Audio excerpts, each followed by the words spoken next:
Buen día, Davor. Buen día, profe.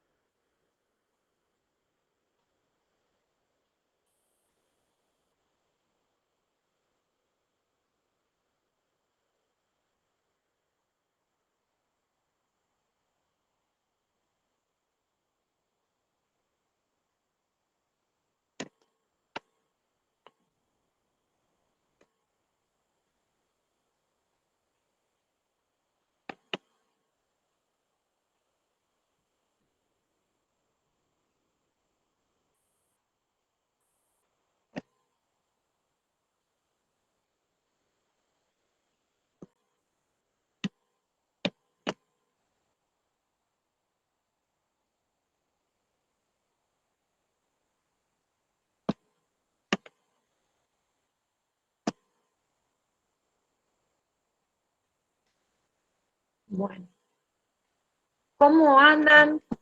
¿Cómo están? ¿Cómo les está yendo con los trabajos prácticos?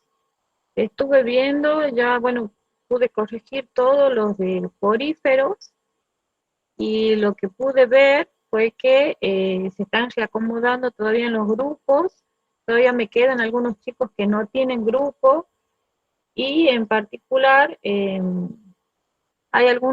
hay chicos que por lo que estoy viendo, necesitan trabajar en grupo, ¿sí? O porque no terminan las consignas, o porque no hay interpretación, ¿sí? Ya ahora me voy a comunicar, mandé mensajes por el aula, pero algunos no me contestaron. Espero que hoy ya entren al aula y me respondan. Bueno, y en cuanto a los demás chicos que están trabajando en grupo, he tenido buenos trabajos prácticos. Ninguna excelente esta vez, porque ha habido errores recurrentes, ¿sí? Entonces vamos a hacer como una pequeña revisión de eso para que no ocurra en este trabajo práctico. Por ejemplo, me ha pasado de corregir en los esquemas, en particular en el esquema donde tenía la esponja calcárea, eh, que pusieron muy pocas referencias o que pusieron referencias con errores de tipeo. Me pasó que corregí muchos trabajos prácticos eh, con los mismos errores. Entonces no sé si alguien lo hace y los demás lo copian. Por ejemplo, la palabra espongiocele decía todo menos espongiocele, o en vez de brote decía broto. Esas cuestiones a esta altura y trabajando en un equipo no se pueden permitir, ¿sí? Y faltaban muchas referencias en los esquemas, con lo cual yo ya les comenté en el trabajo práctico de protozoos que hay referencias que son fundamentales y que ustedes las deben poner en los esquemas más que todo. Porque a mí, ¿qué me dice un esquema que le faltan las referencias? Que ustedes no han interpretado el material, ¿sí? No han interpretado ese esquema que representa una esponja. Entonces, eso como primera medida. En los trabajos, en la parte complementaria, estamos mejorando mucho. Estoy viendo de que se usa el material bibliográfico que se les brinda. Los cuadros comparativos, por ahí hay que hacer más hincapié, más trabajo, porque estoy viendo que en los cuadros comparativos o son muy acotados o hay algunos que sí eran para ser cortitos, ¿sí? Pero cuando me pide una descripción es complicado que lo hagan de 2 o 3 palabras, ¿sí? O cuadros comparativos muy largos, muy extensos, donde no hay, se visualiza que no hay un poder de síntesis. Para hacer un cuadro comparativo, yo tengo que hacerlo en varios pasos, yo tengo que leer el material, hacer una lectura para comprender la idea general del texto, ¿verdad? Después tengo que hacer otra lectura para entender y sacar las ideas principales, ¿sí? De ahí puedo hacer un resumen o una síntesis. Bueno, Ulises, gracias. Gracias. Es Gabriel. Ya acá lo anoto. Entonces, y después de hacer ese resumen o esa síntesis, ahí lo puedo volcar en el cuadro comparativo. Miren todos los pasos que tiene, ¿sí? Entonces yo tengo, todo un proceso de elaborar un cuadro comparativo. Por eso yo sé y creo que ustedes van a ir mejorando con el tiempo, pero atiendan a las sugerencias que se les da y a corregir las cuestiones puntuales que se les piden, ¿sí? Cintia Lobo está también con problemas de conexión, parece, porque entra y sale, díganle en el grupo que, bueno, que si tiene problemas que está justificado, porque está entrando y saliendo del grupo. Bien. Básicamente, esas dos cuestiones para destacar, una buena, que es la que están mejorando en la elaboración de los cuadros comparativos, y otra no tan buena, que es que tienen que mejorar en la colocación de referencias, ¿sí? Además, ustedes tenían un atlas y yo les expliqué, hablamos un montón cuando tuvimos ese esquema y no lo vi en los trabajos prácticos a eso. Así que prestemos atención y yo no les pregunté a ustedes esto en los primeros trabajos prácticos, pero ustedes deberían deberían tomar apuntes de esta explicación, yo sé que algunos lo deben hacer, para que después no tengan fallas en el trabajo práctico. Hasta Gabriel. Bueno, vamos a ir viendo que a medida que vamos avanzando en los trabajos prácticos, aumenta la complejidad de trabajos prácticos. Hay varios chicos que me dijeron, profe, yo no pude presentar porque no llegué. Bueno, esto es la idea de trabajar en equipo, ¿sí? De hacer una distribución de roles en ese equipo para poder llegar a las consignas. Y yo también les sugeriría otra cosa en el trabajo en equipo, que no siempre la misma persona haga lo mismo. Por ejemplo, si Génesis en su grupo hace los cuadros comparativos, hizo cuadro comparativo, o el cuadro comparativo en el trabajo práctico anterior, ahora que otra compañera de su grupo haga el cuadro comparativo y ella que complete la referencia en los esquemas, ¿sí? Entonces vamos rotando los roles, porque yo necesito que al final de este proceso todos adquieran las competencias, poder ponerle referencia a un esquema, poder identificar una estructura en un esquema, porque así van a ser los exámenes finales, ¿sí? Ustedes en el examen final van a tener un esquemita y tienen que colocar las referencias de las flechas que salen.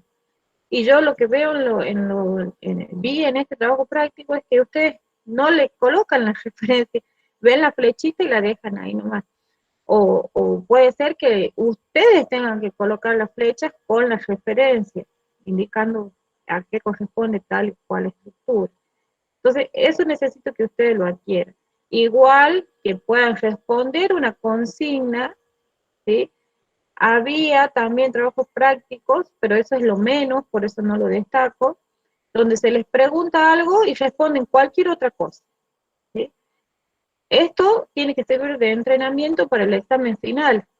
Si yo no sé interpretar una consigna, muy probablemente, capaz que lo estudié, pero no sé qué es lo que me pregunta. Y no porque la pregunta sea complicada, sino porque me cuesta y que yo noto que les cuesta la comprensión de las consignas. Entonces, todo eso lo tenemos que ir trabajando en este proceso. Ya les hablé de los cuadros comparativos, y esto demanda lectura, chicos. Vamos leyendo, vamos entendiendo. Si tienen grupos de WhatsApp, vamos conversando sobre si hay alguna duda, si surge alguna duda, alguna discusión, algún desacuerdo entre ustedes, todo lo tienen que ir conversando, ¿sí? Bueno, ¿a alguno le queda alguna duda de la corrección que realicé en el trabajo práctico de poríferos? ¿Algún grupo o algún alumno?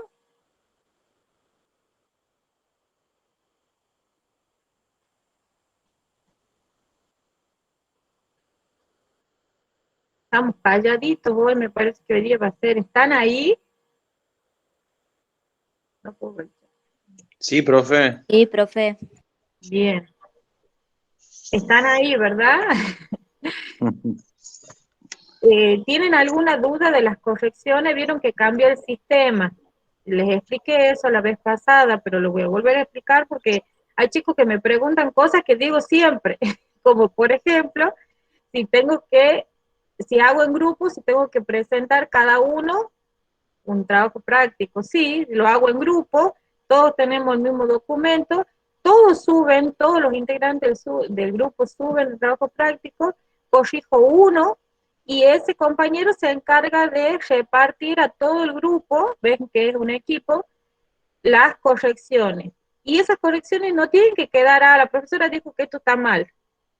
Eso lo tienen que volver a hacer, por más que ustedes tengan el 80% de trabajo práctico. ¿Por qué? Porque todo este material a ustedes están armando apuntes ahora para cuando tengan que rendir el final, ¿sí? Todo esto les va a servir para estudiar el final, no van a tener que poner a hacer apuntes, ¿sí? Entonces, tiene que estar bien. Si hay una corrección hecha, si hay algo que dice que no está completo o que hay que rehacer, lo tienen que hacer, por más que yo no les haya puesto un 70 o un 60%. Con el 80 ustedes saben que está aprobado el trabajo práctico, pero ustedes necesitan corregir eso porque eso es para que ustedes estudien.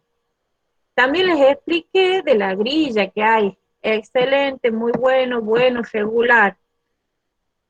Por más que, por ejemplo, yo tenga un trabajo práctico con el 80% aprobado, pero es bueno, dentro de esa escala de excelente y regular está en la mitad, ¿sí? A mí, ¿por qué me sirve esa información? Porque yo sé que ese grupo o esa persona se ha esmerado en hacer el trabajo práctico o no, o lo ha hecho ahí para zafar, para probar. Entonces, todos esos datos me dan en contraposición de un grupo o una persona que hace un trabajo práctico para un excelente, ¿sí? Quiere decir que en ese trabajo práctico no había para corregir nada, ¿sí? Que es lo que yo les dije la otra vez, que a eso es lo que tenemos que mirar, a eso es lo que tenemos que llegar en este proceso. Todos, no algunos, todos tienen que llegar a ese proceso, ¿sí? Entonces, no lo veamos como una mera solo para acreditar que estoy aprobando los trabajos prácticos, sino veamos, entremos en el proceso, esto es un camino que ustedes están haciendo, ¿sí? Desde el principio le aclaramos con la doctora Sala que esta es una materia muy linda, pero que tiene mucha información y hay que saber procesar toda esta información. Dirán, bueno, pero yo tengo memoria, yo me voy a acordar de todo, pero cuando es tanta la información, mi memoria a corto plazo me puede llegar a fallar el día del examen o del parcial. Entonces, ustedes tienen que tratar de adquirir herramientas, competencias, saber hacer un resumen, un cuadro comparativo, saber interpretar una consigna, saber leer un esquema y reconocer las estructuras y colocar las referencias. O sea, todas esas cosas tienen que aprender a hacer en este proceso. Les quería también aclarar vieron que en la retroalimentación, bueno, yo les pongo ahí al grupo o al alumno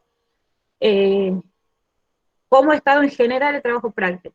Y abajo hay un cuadrito donde dice nota 1, nota 2, nota 3. Dentro del escrito que ustedes mandan del PDF, yo pongo, por ejemplo, en donde tenían que colocar la referencia de la esponja calcárea, pongo nota 1. ¿Qué significa la nota 1? Que ese esquema, las referencias que colocaron en ese esquema está incompleto, ¿sí? Por lo tanto, yo lo tengo que volver a hacer, no para reenviar, pero para que me quede a mí, ¿sí? Porque eso es su material de estudio para rendir el final.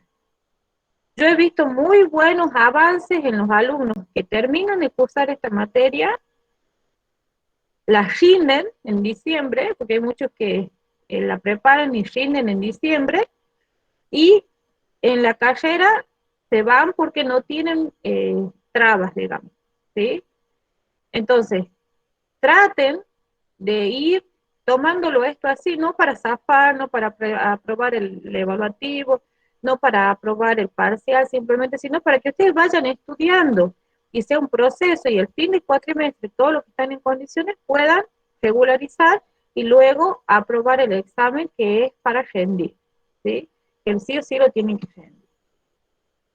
Bueno, vamos ahora, les pido permiso para grabar la clase, parece que no va a entrar nadie más. Vamos a ver, vamos a explicar el trabajo práctico que corresponde al Filum Platelmin.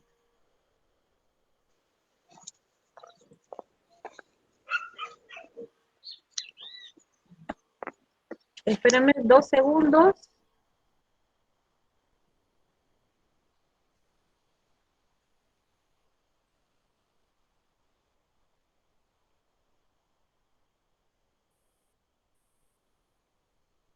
No sé si saben, chicos, que en esta semana hay inscripciones para la mesa de la semana que viene, ¿sí? Así que traten de ir viendo eso. Bueno, ¿me autorizan a grabar, chicos, la reunión? Sí, profe. Bien, muchas gracias. Acabamos.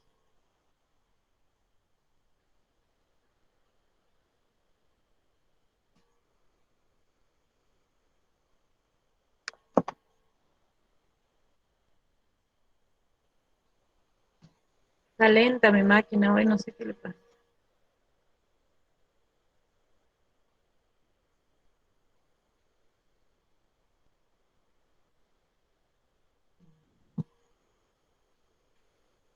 Esperen un segundo que no está empezando.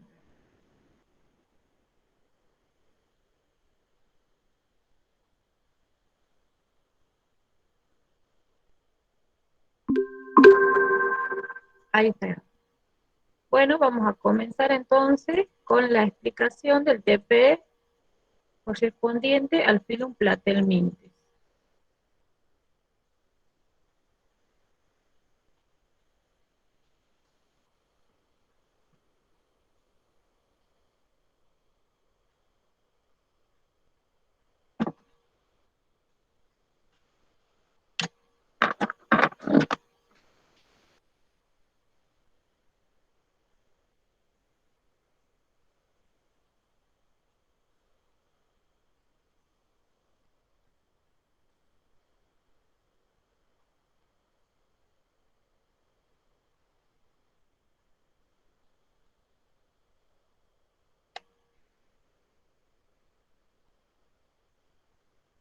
Todo talento hoy.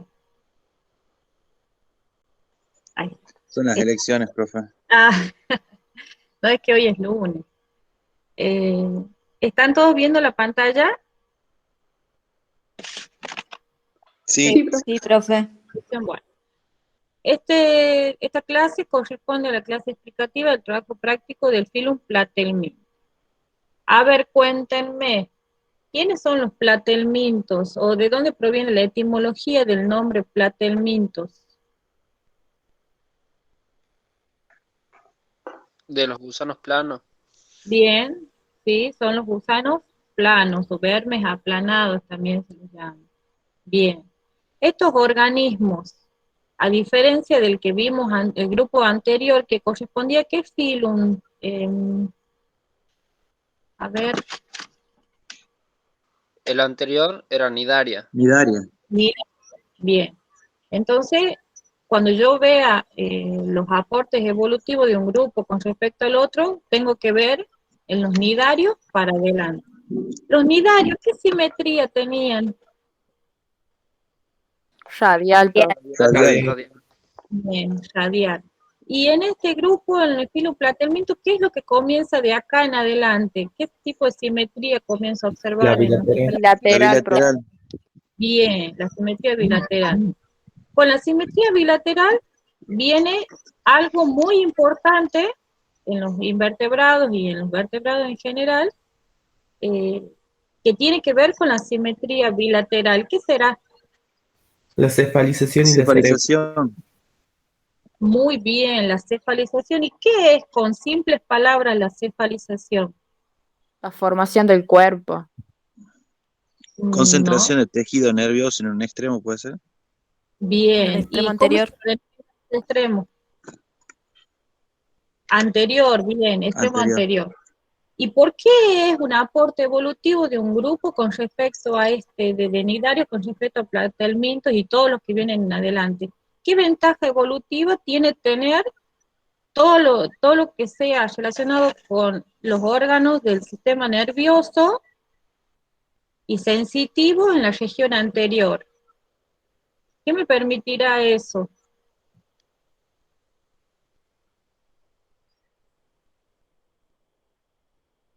Sí, viene con eso.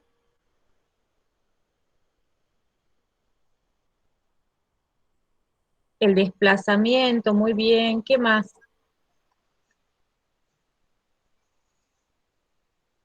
Porque ya no La hay cerebratización, ¿puede bien ser? el desarrollo de un cerebro, bien. ¿Qué más?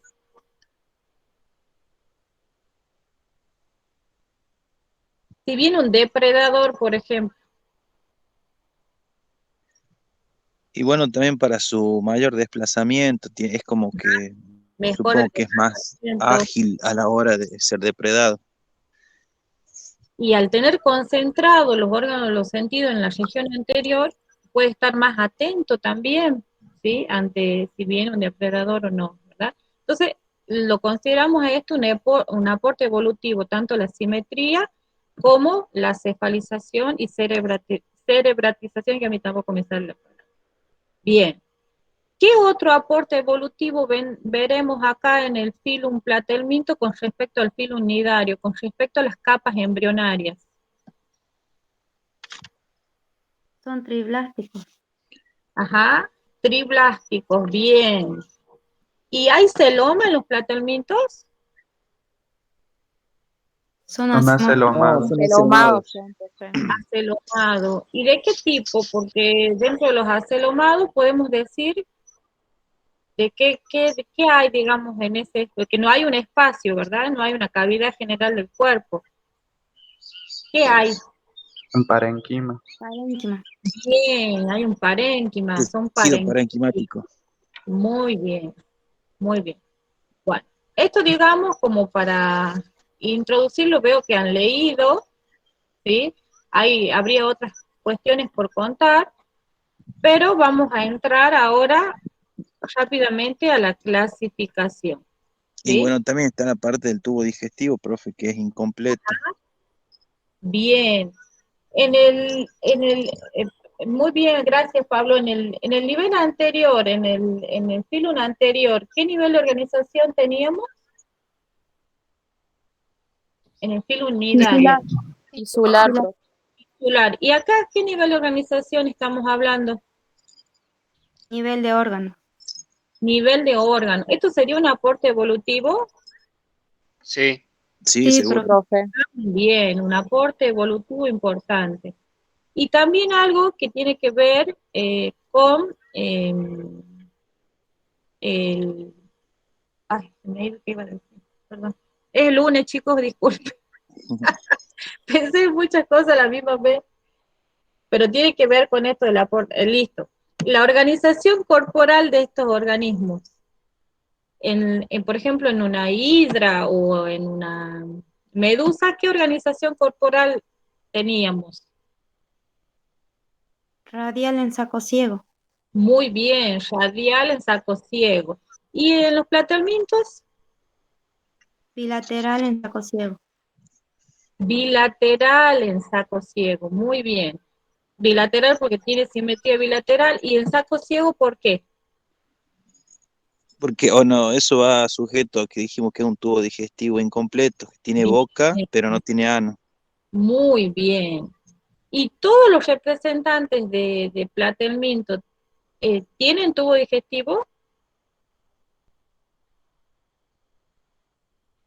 Los estos no tienen. Bien, muy bien, excelente, chicos. Vamos ahora con la clasificación. Dijimos que tenemos el filum platelminte, y dentro de este filum nosotros vamos a estudiar tres clases, que son turbelaria, cestodea y digenea. ¿A quién tenemos en la clase turbelaria? A las planarias. A las planarias, que tenemos planarias que son acuáticas y terrestres. Y aquí también tenemos a los turbelarios marinos, ¿sí? Entonces tenemos organismos terrestres, tenemos organismos acuáticos, tanto marinos como dulce acuícolas. En este caso, en este esquema que ustedes lo deben haber visto en biología animal, cuando vieron la aparición de la simetría bilateral en los invertebrados y el proceso de cefalización. ¿Qué organismo es el que está en el esquema?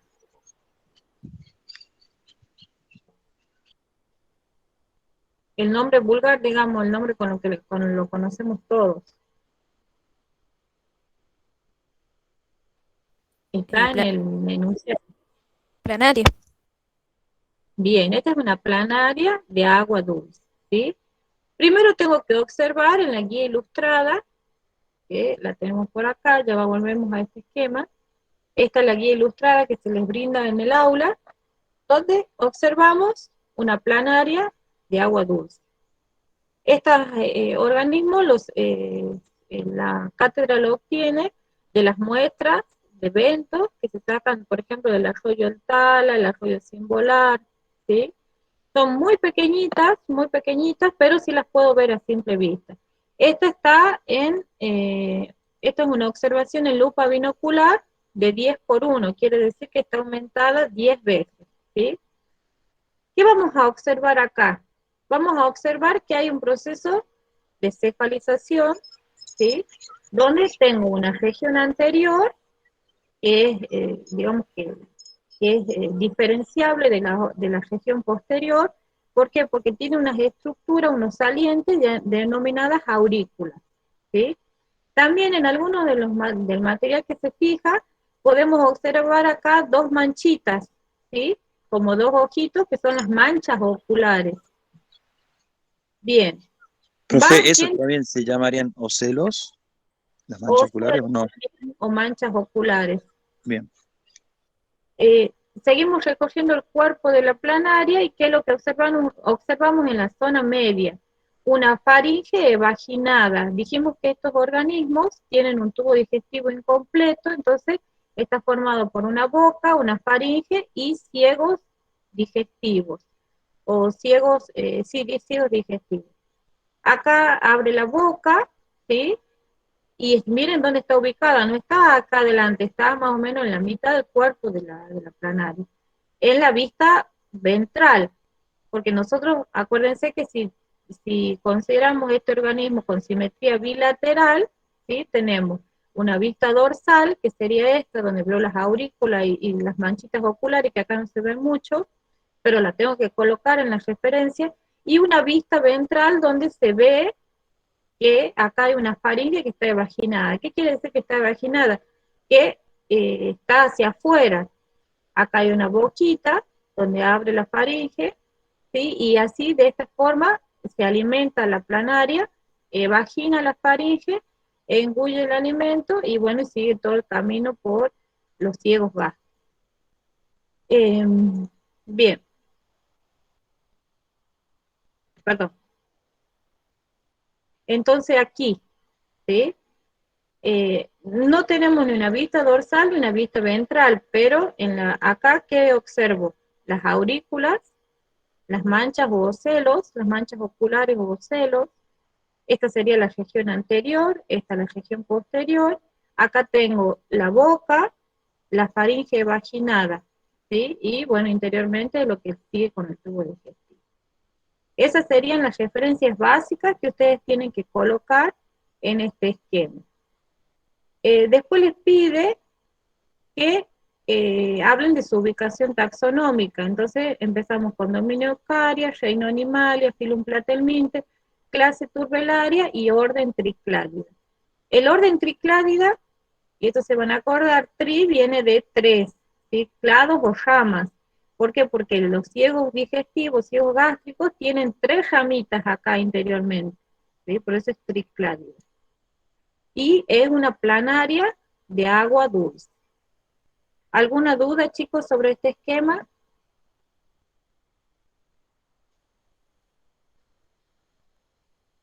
¿No? No, profe. Bien. Después les pide que enumere los caracteres de valor taxonómico para la clase turbelaria. ¿Qué podríamos decir que son caracteres de importancia taxonómica para esta clase? Yo les dije aquí Eh, Simetría, sí, pero para la clase ya. No, desfalización pero es para la clase, ¿no? para la clase. No para el filum, para la clase. Que son tricládidos. Perdón, ni siquiera para el filum. La simetría bilateral es un carácter diagnóstico para platelmintos. Porque yo también soy bilateria y no soy platelminto. Cuidado con eso, chicos, ¿no? Yo puse, La bilateralidad en platelmintos no es una diagnosis, es un carácter evolutivo. Porque a partir de platelmintos, hasta mamífero, incluido el hombre, todos somos bilaterios, a excepción secundariamente de equinodermos, ¿no? Así que recuerden que la diagnosis son aquellos caracteres que son exclusivos del grupo, no están presentes en ningún otro grupo. No Que sé son si tricládidos, profe. ese sí es una diagnosis, pero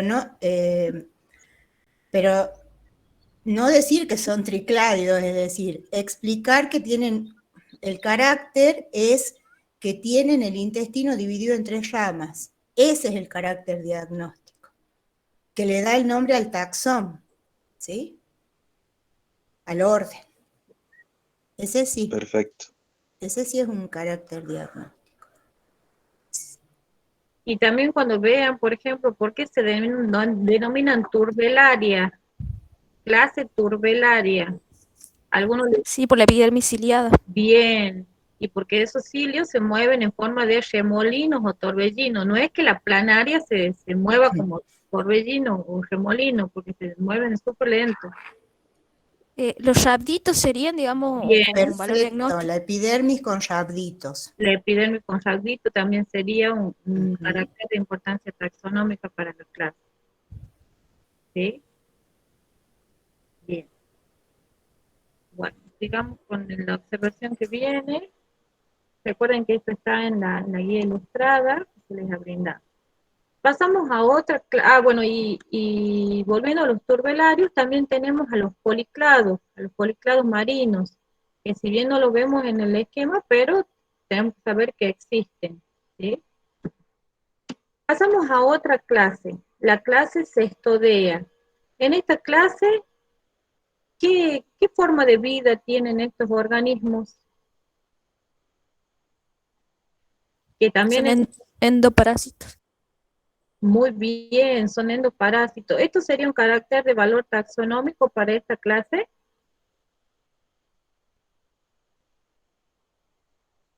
Sí. Sí. ¿Sí? Bueno, por ahora se los vamos a aceptar, pero dentro de un par de filum adelante se van a dar cuenta que no es una diagnosis. No es porque hay otros que sí son endoparásitos, profe. Sí. bien, bien. Ese razonamiento tienen que utilizar, ¿sí? ¿Qué es un carácter de valor taxonómico? Es algo que me sirve para decir, este organismo yo lo distingo por tal y tal cuestión, ¿sí? Pero miren qué es lo que se considera la clase. Sería diferente para yo decir familia, género, ¿sí? Entonces, en las diferentes categorías taxonómicas, tengo que tener en cuenta que va a haber distintos caracteres. Por eso es que ustedes, digamos, tienen esa confusión con la simetría bilateral, que es lo que les explicaba la profe. Desde platelminto para adelante, todos tenemos simetría bilateral, ¿sí? Entonces, todo eso tienen que ir teniendo en cuenta para el razonamiento de las consignas.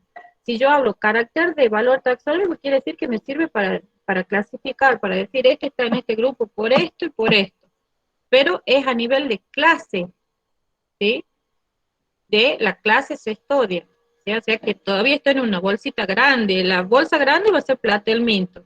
Dentro de esa bolsa va a haber 3 bolsitas, ¿sí? Donde yo voy a ir poniendo los grupos.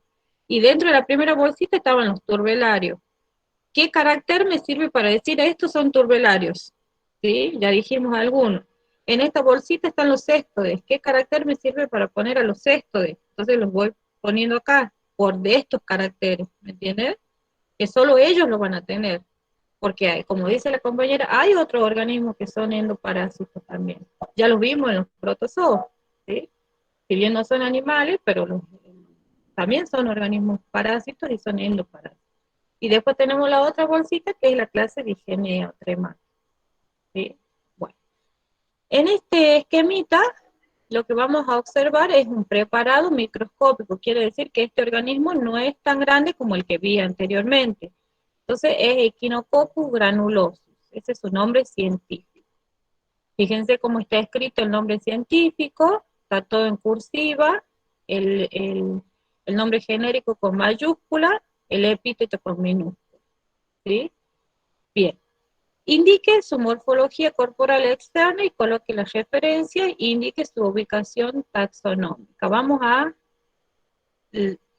observar. Esto está en la guía ilustrada, y ¿qué es lo que observamos acá? Es un preparado fijo, un preparado microscópico fijo, y lo hacemos en el microscopio óptico en un aumento de 10×4, quiere decir que está aumentado 40 veces la imagen que ustedes están viendo acá. Y este organismo mide entre 3 y 5 milímetros. O sea que si yo lo veo en el preparado, se lo ve así de lejito, se lo ve alargadito. No se le ven obviamente todos estos detalles. Este organismo dijimos que está en la clase Cestodea, donde son todos organismos parásitos, endoparásitos. Y estos organismos tienen regiones corporales que son el escólex, que es una estructura que está en la región anterior del organismo, que le va a servir para fijarse al huésped. ¿Por qué? Porque en el escólex tienen distintas estructuras, en este caso tiene dos ventosas, que es lo que vemos aquí, que ustedes a veces, en otros alumnos obviamente anteriormente, me ponían ojos, ¿sí? ¿Para qué le serviría a un parásito tener ojos si está viviendo dentro de otro organismo? No le sirve, ¿verdad? Entonces, estos no son ojos, estos son ventosas, y no son dos, son 4, porque del otro lado yo tengo 2 ventosas más. Entonces tengo 4 ventosas que me sirven para la fijación al huésped. Esta estructura que está acá se llama rostelo, y en el rostelo se insertan ganchos, una doble corona de ganchos. Entonces, toda esta estructura le sirve al parásito para fijarse firmemente al huésped, ¿sí? Acá tenemos un corto cuello que es proliferativo. ¿Qué quiere decir esto? Que a través de la estrobilación va a generar nuevos proglótides, que son 1, 2 y 3 proglótides. ¿Qué son los proglótides? Son segmentos en este caso, Echinococcus granuloso, parte de su cuerpo que en su conjunto, el conjunto de proglótides, va a constituir el estróbilo, ¿sí? En este caso particular de Echinococcus granuloso, tengo un número fijo de proglótides, que van a ver que en las tenias no pasa eso, el número de proglótides es variable, y tengo el primer proglótide que está después del cuello, que es un proglótide inmaduro. Acá los órganos sexuales no han madurado. En el segundo proglótide tengo el proglótide maduro. Acá ya hay órganos sexuales.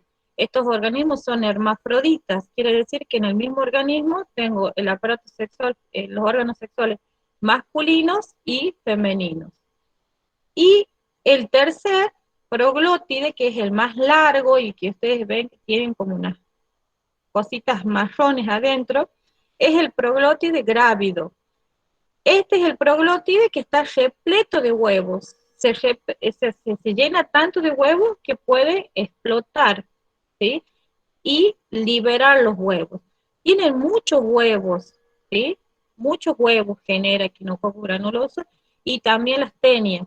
Y esto también es una adaptación a la vida parásita, como la que dije anteriormente, que son hermafroditas, también es una adaptación a la vida parásita, ¿sí? Entonces volvamos acá. Tenemos, Profe, ¿sí? Entonces, la cantidad de proglótides podría ser un carácter taxonómico. En este Cantidad de caso, en la especie fija. sí, en Echinococcus granulosus sí, porque son 3 proglótides. ¿Y la ausencia de un tubo digestivo? Sí, pero fíjate que si estás referido al punto 2.4, te pide de la clase Cestodes. ¿Sí? Hermafroditas puede ser bueno, pero hay más organismos hermafroditas, ¿sí? Aparte de los Cestodes. Escúcheme, Ulises, ¿el que está hablando? Sí. No sé Bueno, quién es. Ulises. Ni siquiera a nivel de filum podría ser ausencia de tubo digestivo, porque si usted piensa en nidarios, también tienen ausencia de tubo digestivo. Hay solo una cavidad gastrovascular, ¿sí? Entonces, ni siquiera a nivel de filum y a nivel de, por supuesto, menos a nivel de clase, la ausencia de tubo digestivo. Y con respecto al número de proglótides, para las distintas especies es un carácter diagnóstico, ¿sí? Porque si ustedes se fijan en el cuadrito de la teoría, el número de proglótides de Taenia solium no es el mismo que de Taenia saginata, y no es el mismo que de Echinococcus granulosus, Claro, como tampoco lo es la forma de los proglótides, ¿sí? Entonces, ese es el número de proglótides, es un carácter diagnóstico que me va a permitir diferenciar dentro de la clase especies, ¿sí? Bien, sí. Entonces acá tenemos el escole, que dijimos que es la estructura para fijarse al hueso. En el caso de Echinococcus granuloso tenemos 2 ventosas, ¿sí? No le vayan a poner ojos a esto, porque ahí sí que me enojo. Ah, sí, porque yo estuve revisando algunos esquemas de internet y dice cabeza, cosa que ya les expliqué que el otro día que no podemos hablar de cabeza. Sí hay cerebratización, sí hay extremo anterior o cefálico, pero cabeza no, porque la cabeza implica órganos de los sentidos, y acá no hay órganos de los sentidos. Entonces, cabeza no, fíjense bien, cuando vayan a las referencias, guíense de la guía didáctica, guíense de los esquemas que están en la presentación y no de Wikipedia, porque ahí les pone ojos, les pone cabeza, les pone gafas, no sé qué más les pone, así que por favor tengan cuidado con las referencias, ¿sí? Y aparte tiene el Brusca, tiene muy bueno, tiene un esquema de Echinococcus granuloso con todas las referencias súper completo, tienen la guía ilustrada, o sea, no tienen cómo poner mala referencia y mala explicación que yo les estoy dando. Bueno, entonces tenemos 4 ventosas, 2 veo acá y 2 están en el otro lado. Tengo el rostelo con doble corona de ganchos. Acá tenemos un corto cuello que es proliferativo, el primer proglótide que es inmaduro, el segundo que es maduro y el tercero que es grávido, que está repleto de huevos. Estos que están acá son huevos. Y esta estructurita que vemos acá, acá y acá son poros genitales. Profe, una consulta. Sí. ¿La corona de gancho más la ventosa, eso forma el rostelo? El rostelo es donde está la corona de gancho, donde se insertan los ganchos. Bien. Por eso dice rostelo con doble corona de gancho. Quiere Bien, decir profe, que En todo caso, Pablo, el rostelo, o sea, la corona de ganchos con las ventosas es característico de un escolex ciclofilidiano, ¿sí? Escolex ciclofilidiano. Bien. Bueno. Y después tienen que indicar la ubicación taxonómica, que este organismo pertenece al reino Animalia, filum Platelmintos, clase Cestodea, orden Cyclophilidia, y la especie es Echinococcus granuloso. ¿Sí? Acá tienen otro esquemita con el detalle del escolex, ¿sí? El rostelo, acá se ve el rostelo con los ganchos, las ventositas, acá se ven bien las ventositas. Acuérdense que son 4 por más que yo vea 2. Acá tenemos la proglótide grávida con los huevos, que como ven son como ovaladitos. También la forma de los huevos es un carácter de importancia taxonómica en esta especie. ¿Sí? Todo esto lo ven en un detalle de 10 por 10, o sea, 100 veces aumentado, 10 por 40, 400 veces aumentado, y 10 por 40, 400 veces aumentado. Bueno. Acá vamos a observar el estróbilo y el Scolex, mire que parece un alien, de una Taenia saginata, ¿sí? Y donde tenemos que primero observar el esquema y luego identificar las ramificaciones uterinas y poros genitales en este esquema, porque en este no lo voy a ver, porque este es un Scolex, ¿sí? Vamos al atlas, donde no tenemos nosotros un Scolex, entonces lo voy a explicar acá. Es un Scolex que está formado por 4 ventosas, que como dije anteriormente, en el caso de Echinococcus granulosus, le sirve para la fijación al hueso. Y el tamaño que tiene esta tenia oscila entre los 4 y 10 metros, ¿sí? Y este sería el Scolex, acá un corto cuello proliferativo, y de ahí todo el estróbilo, que recuerden que el estróbilo es el conjunto del proglótido, ¿sí? Acá a esta altura yo tendría proglótides que serían más anchos que largos, ¿sí? O sea, más bien rectangulares. A medida que me voy alejando, tengan en cuenta que pueden medir entre 4 y 10 metros, que esta es la tenia solitaria, que les dicen, la solitaria. Digamos, en la región media del cuerpo de esta tenia, voy a encontrar proglótides que son de tipo cuadrangulares, es decir, mismo ancho, mismo largo, ¿sí? Y al final del estróbilo encontraría este tipo de proglótide, que es un proglótide que ya es grávido. ¿Y por qué me doy cuenta? Porque todos los otros órganos que vería en un proglótide maduro, en un grávido lo que queda son las ramificaciones uterinas, ¿sí? Que en este caso, de Taenia saginata, son ramificaciones, si no me equivoco, estas eran ramificaciones dicotómicas, ¿sí?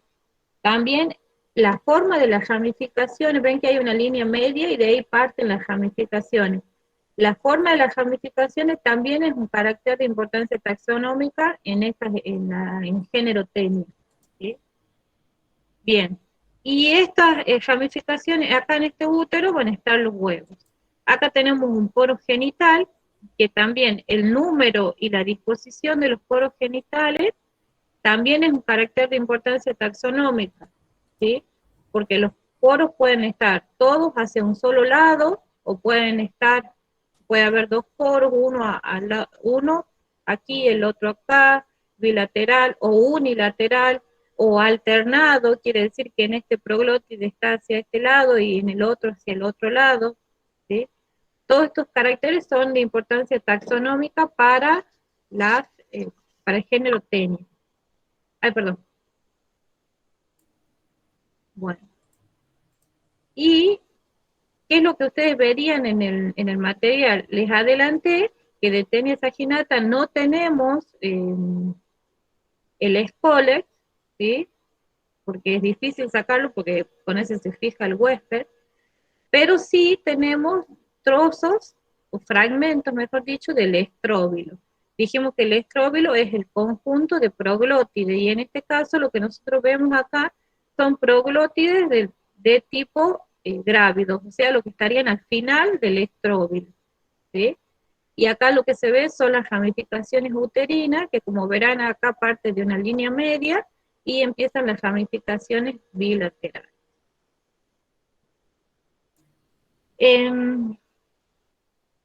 En el caso de los poros genitales, en la Taenia saginata tenemos un poro por proglótide, que sería este, y son alternados en forma irregular. ¿Qué quiere decir esto? Que en este proglótide está para este lado, pero en el proglótide de abajo puede estar para el otro lado. Y así, son irregulares la disposición, pero siempre lateral. Bueno, vamos a ver acá. Acá tengo, yo les completé la ubicación taxonómica. ¿Qué errores detectan acá, chicos? ¿Hay errores o no hay ninguno?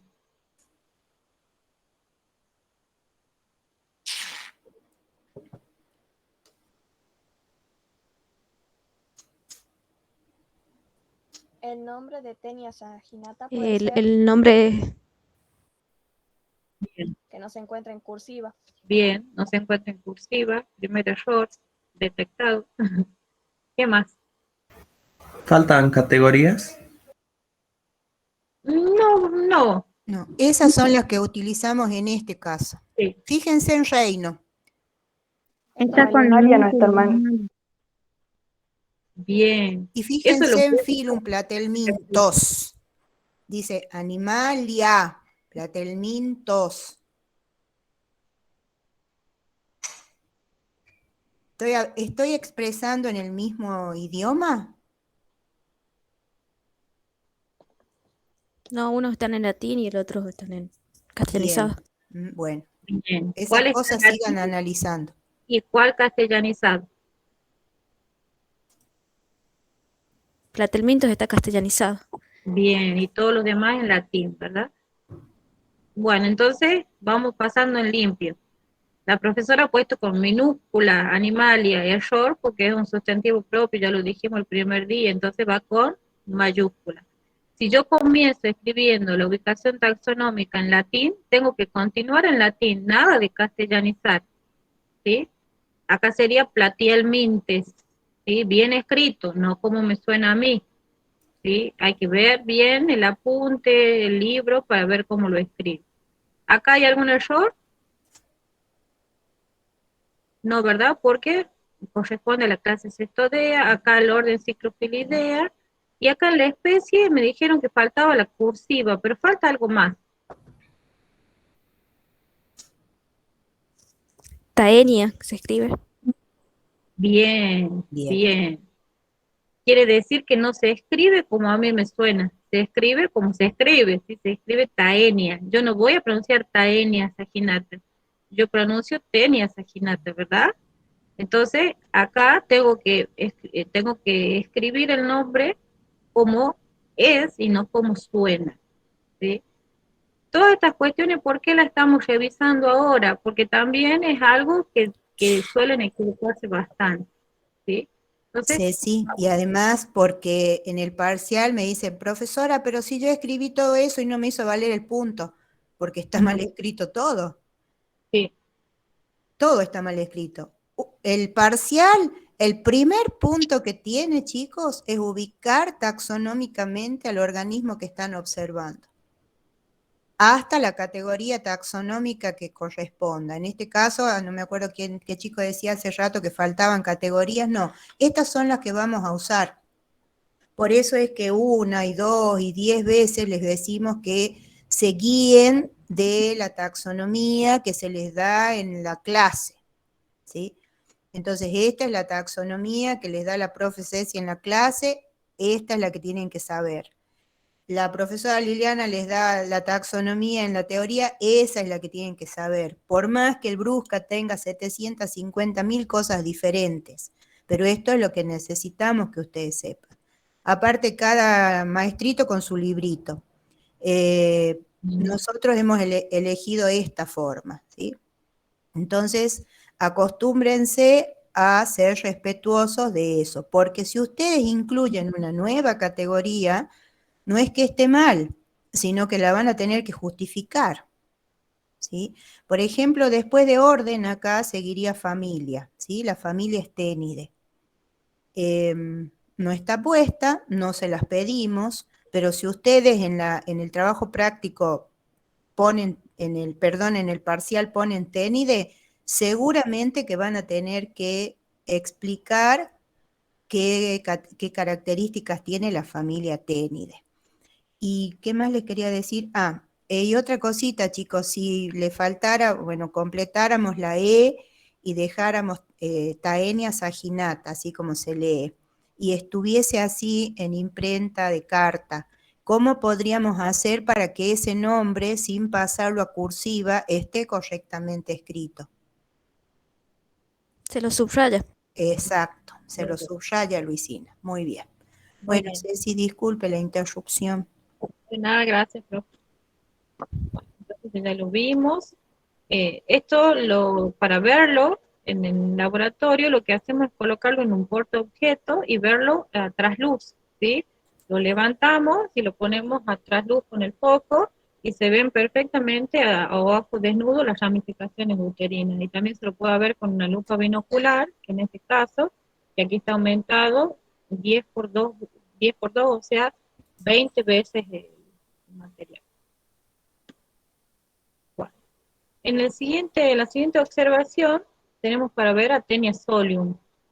Taenia solium también es un cesto de parásitos donde vamos a observar. En primera medida, este es el escólex. Recuerden que el escólex es la estructura que tienen los cestos para la fijación al hueso. En este caso tiene una forma piriforme, es como una perita, ¿sí? Donde tiene 4 ventosas y un rostelo con corona de gancho. Recuerden que Taenia saginata tenía 4 ventosas, ¿sí? Pero no tenía rostelo con doble corona de gancho, entonces sería una diferencia entre una Taenia y la otra, ¿sí?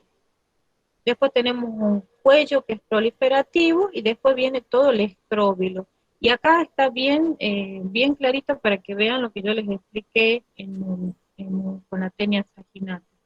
Que tenemos después del cuello vienen los proglótides que son inmaduros, o sea que son los rectangulares, porque son más anchos que largos, ¿sí?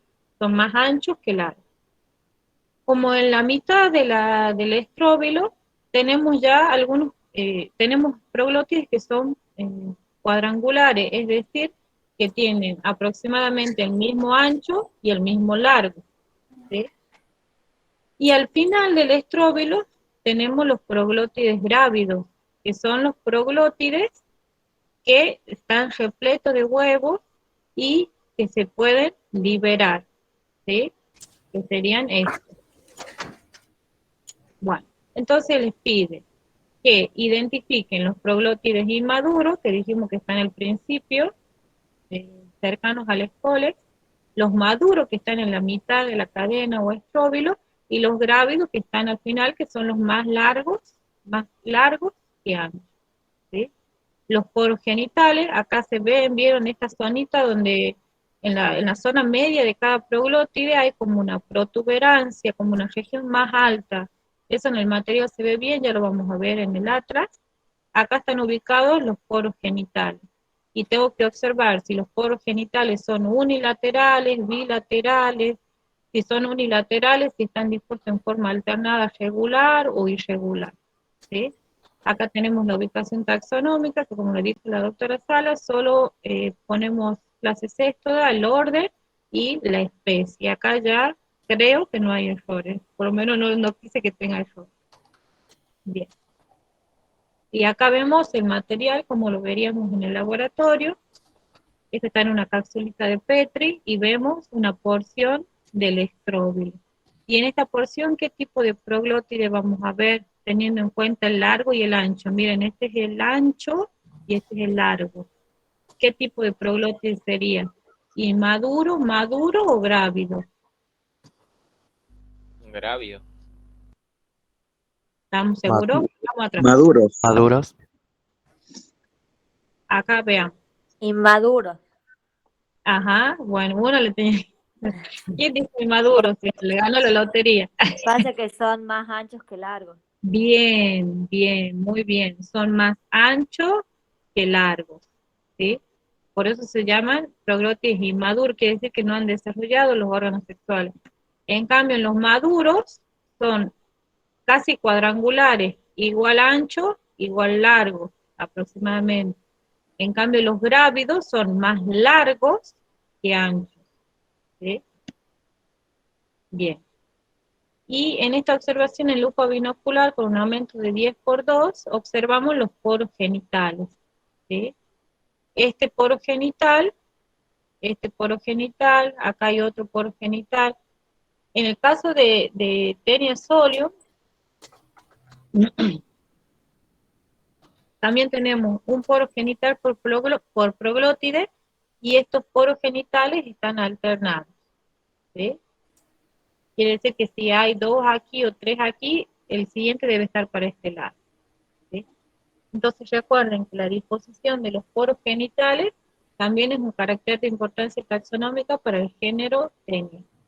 Y hay otra estructura que se ve acá. Si yo tuviese una aguja de disección y levanto por arriba de esto, ¿sí? Voy a ver como un velo, ¿sí? Como que el tegumento está ampliado al siguiente proglótide.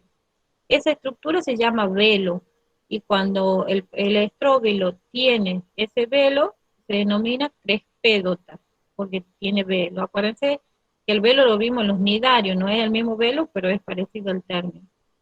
Y este velo, por tener este velo, el estróbilo se denomina crespédota. En el caso de que no tenga este velo, se va a denominar acrespédota, ¿sí? También es otra estructura que se ve.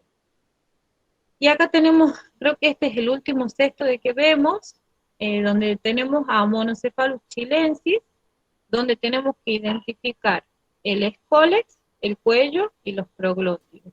Entonces tenemos el escólex, ¿sí? El cuello que está por aquí, no me equivoco, ¿sí? El cuello que está por aquí, y el estróbilo con los proglótidos, ¿sí? Este organismo corresponde a otro orden que es Pseudofilidia, ¿sí? Acá está la sistemática, y vamos a ver cómo lo veríamos en el laboratorio. Lo veríamos en lupa también, en la lupa binocular, en un aumento de 10×4, quiere decir que está aumentado 40 veces, muy pequeñita esta porción, donde vemos un escólex del tipo pseudofilidiano, un cuello corto que es proliferativo, y de ahí todo lo que es el estróbilo. Este escólex, esta estructura que está aquí, acá se lo ve con más detalle, se denomina botrio, ¿sí? Y es también una estructura para la fijación del huésped. Como vimos que en las tenias había ventosas y había rostelos con doble corona de gancho, también como en el caso de Echinococcus. En este caso tenemos una estructura llamada botrio, que es lo que le sirve para fijarse el huésped. Bueno, pasamos a otra clase, la clase Digenea, ¿sí? Entonces ya vimos la clase turbelaria, donde teníamos la planaria de agua dulce, la planaria terrestre, los polícaros marinos, ¿sí? Después tenemos el otro grupo, que son los cestodes, donde tenemos las tenias, ¿sí? Que con esa denominación decimos las tenias, que son todos organismos parásitos. Y en este grupo tenemos a los digeneos o trematodos, también depende de la bibliografía con la que ustedes consulten, ¿sí? Y lo que vamos a observar es un ejemplar de fasciola hepática.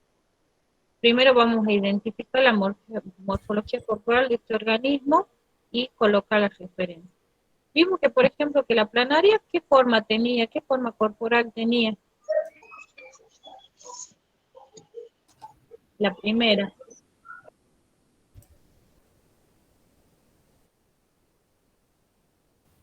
Aplanada dorsoventralmente. Aplanada dorsoventralmente. Los cestodes, las tenias, ¿qué forma tenían? Tienen, no tenían. Siguiente.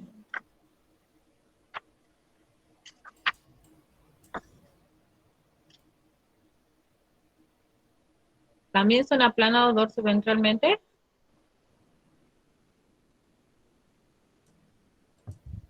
Hola.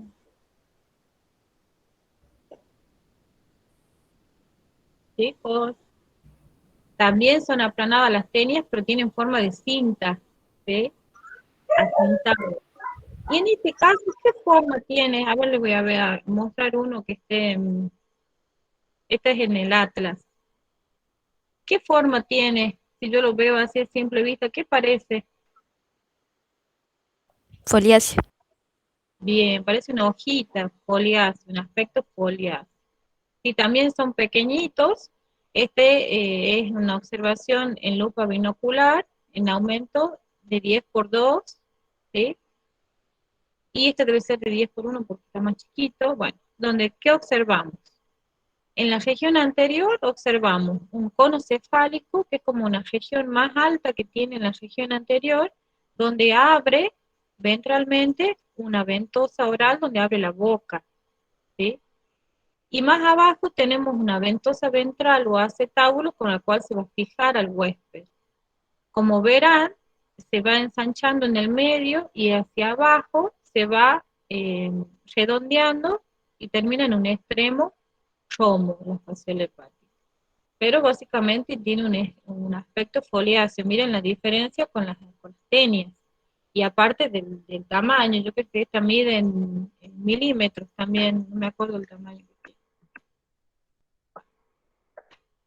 Entonces, tenemos que identificar la morfología corporal,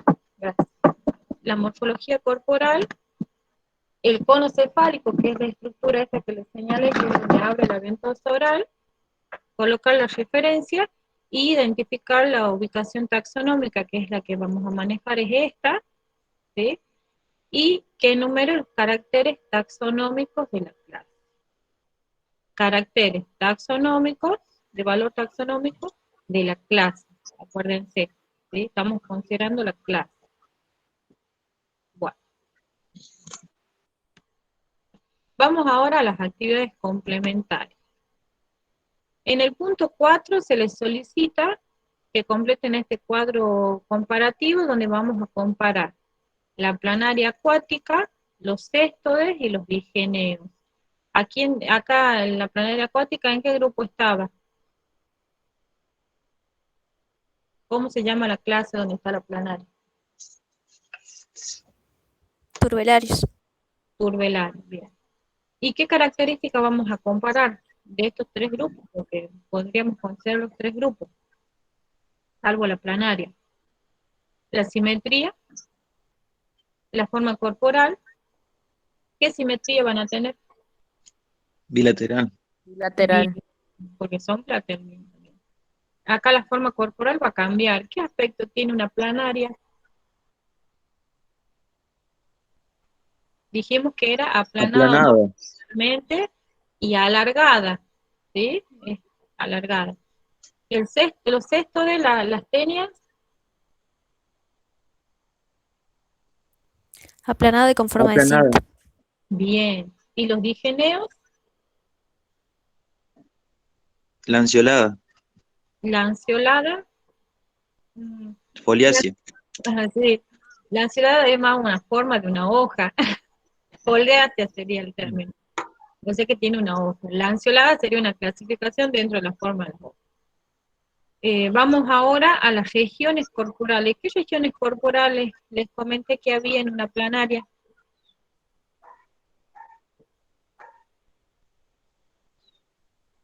Tiene una región posterior. ¿Y por qué no comenzar con la anterior? ¿Yo podía saber cuál era la región anterior en una planaria acuática? Sí. ¿Por qué? Porque se podría diferenciar el extremo y bueno, ahí estaba la boca. No, pero sí era. No estaba la boca ahí. Por las aurículas. Bien, por las aurículas, y en el caso de que pudiese ver los ocelos, manchas oculares, se veía ahí. Entonces tengo una región anterior y una región posterior. En los céstodes, acá ya más específico, ya tengo terminología específica de los céstodes. ¿Qué sería? Ahí tiene tres regiones. Bien. El escólex, el cuello y el estróbilo, donde tenían las tres estróbilos a su vez. Bien, el escólex, el cuello y el estróbilo, muy bien. ¿Y en los digeneos?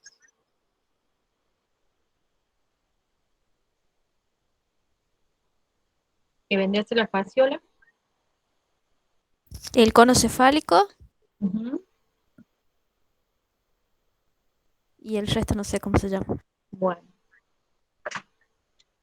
el cono cefálico y vendría a ser el extremo posterior, ya lo que va en forma de, termina en extremo romo.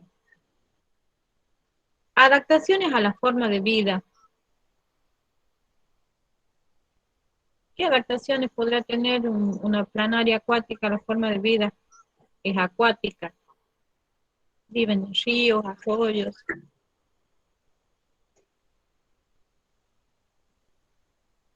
La epidermis ciliada, en la Bien. superficie ventral están concentrados los cilios. Bien. Y había otras estructuras también que eran un carácter diagnóstico de la clase. Los ocelos. No. Bueno, sí. Sí, porque bueno, aparecen ocelos aquí. Los rabditos, acuérdense, que estaban en el epidermis. Chicos, está hablando Pablo y la chica, ¿quién es? Porque yo no los veo.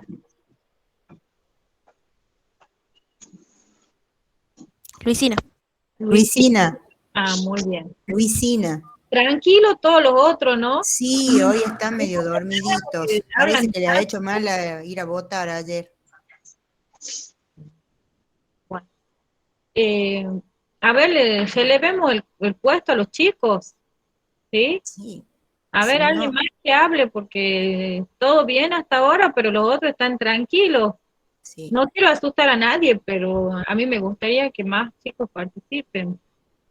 ¿Sí? ¿Por qué? Porque eso denota, más que todo que está presente la propia Liliana, quiénes son los chicos que están leyendo realmente la teoría, que es un requisito para estar en la parte práctica.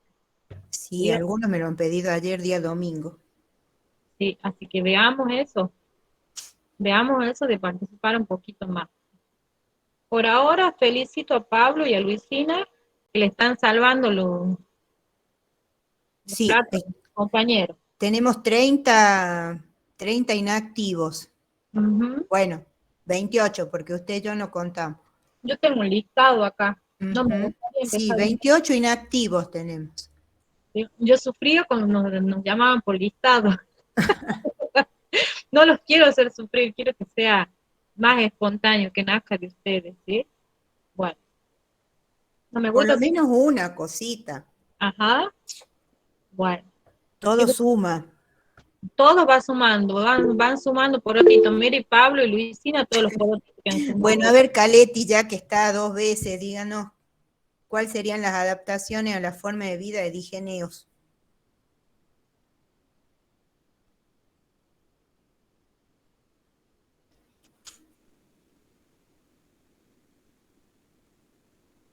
¿Se puede volver al Atlas? Sí. Bueno. Miren qué hermosas adaptaciones tienen ahí, bien grandes. Las ventosas, profe. Bien. Seguimos con, bien, las ventosas. Con eso se adhieren a los canalículos biliares del hígado del hospedero definitivo. Ahora, ¿con cuál de las? Porque ahí tenemos 2 ventosas. Una sirve para adhesión, la ventosa ventral o acetábulo. ¿Y la anterior u oral?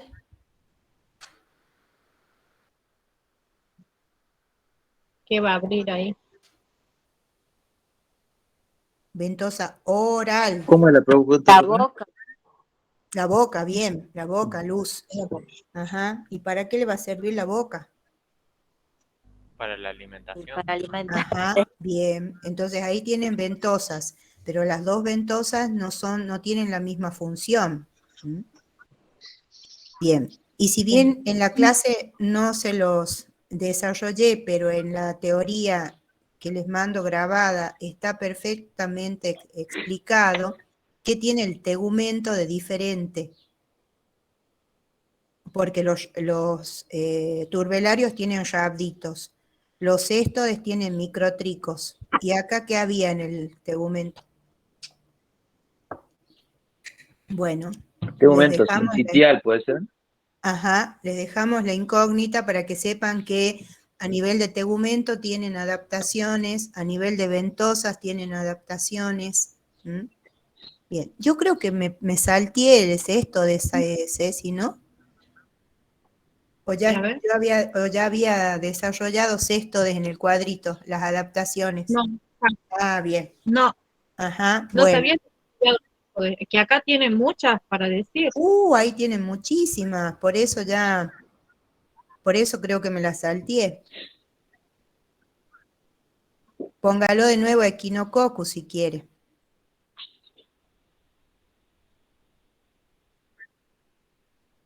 Que es el que... igual.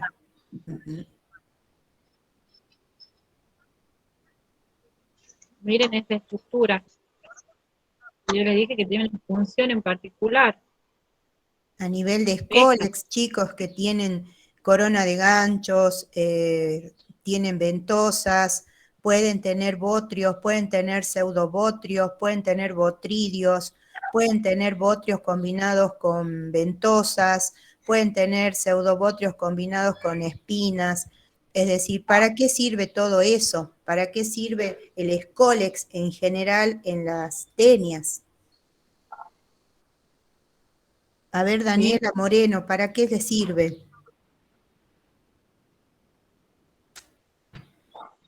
¿Me repite la pregunta, profe? ¿Para qué sirve el Scolex, Daniela? Para poder adaptarse al huésped. Y sí, para adaptarse al huésped, pero ¿qué función cumple el Scolex?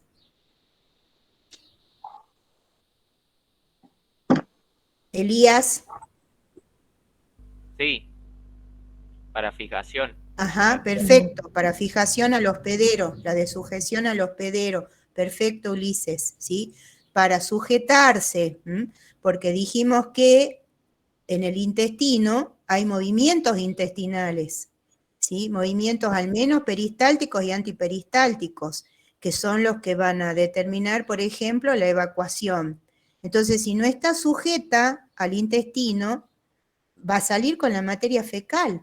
Entonces sirve para adherirse fuertemente a las microvellosidades, no a las microvellosidades, sino a las vellosidades intestinales, y de esa manera evita ser expulsado, ¿sí? Porque como todo elemento que no pertenece al cuerpo va a tratar de ser expulsado. Entonces, para evitar eso, tiene el Scolex con diversos tipos de elementos como ventosas, ganchos, botrias, botridios, como les decía. Bien. ¿Qué otra adaptación?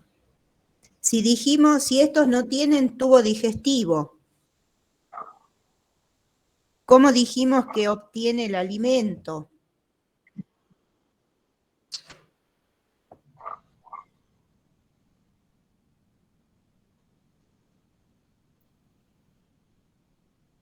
¿De dónde lo tiene que obtener primero? ¿De dónde obtendrá el alimento?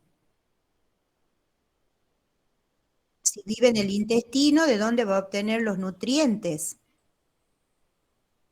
Tienen el tegumento con los microtricos que aumentan la superficie de absorción. Perfecto, tienen un tegumento con microtricos para facilitar la absorción de nutrientes. Pero a su vez, ¿qué más tienen? Porque en el intestino hay muchos jugos intestinales que son bien degradativos, bien hidrolíticos.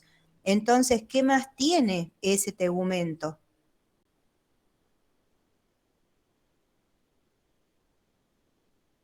Para protegerse. Bueno, no les vamos a contestar para que por lo menos escuchen la clase. Bien, siga Ceci. Bueno, acuérdense que en el Scolex tienen adaptaciones, que en el tegumento tienen adaptaciones, que en los órganos reproductores tienen adaptaciones. Sí, más que todo en los grupos que son parásitos. Acá tienen que poner mucha atención porque es bastante lo que tienen para explicar la acción en forma de vida, tanto en los cestos como en los tienen. ¿Sí? Vamos ahora al cuadro número 5, donde vamos van a hacer un cuadrito sobre tricládido, que tenemos es la planaria. Planaria, en este caso, que ustedes vieron, es una planaria acuática. ¿Sí?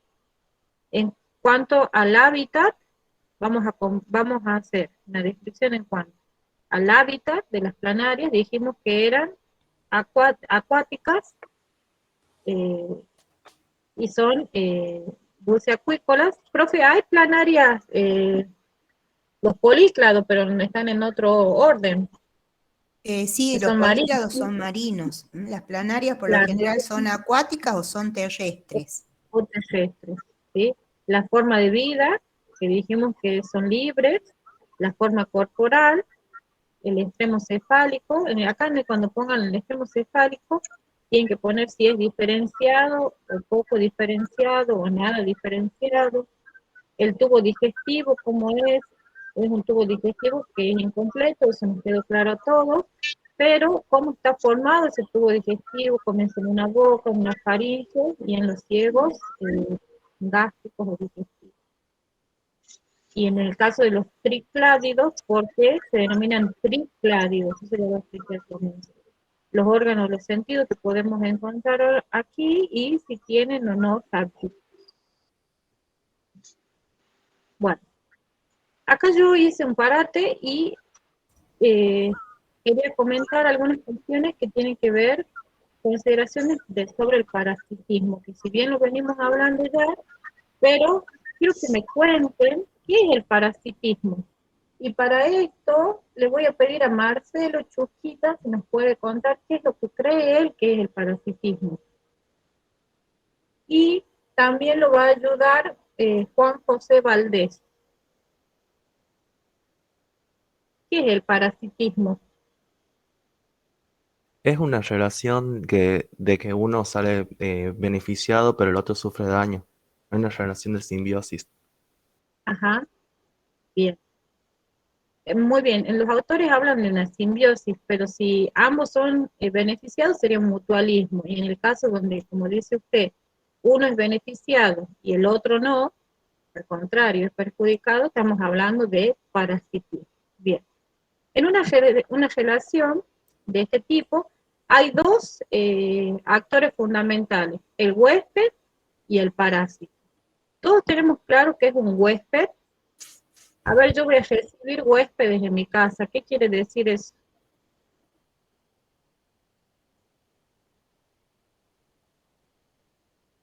¿Qué sería un huésped para ustedes? Así con sencillas palabras. A ver, Juan, José.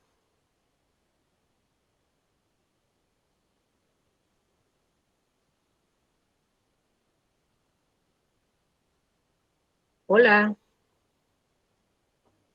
A ver, Ana Paola. Sí, profe, ¿cómo dijo?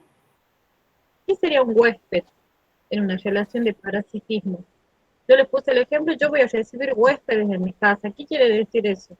Que se va a alojar ahí, profe.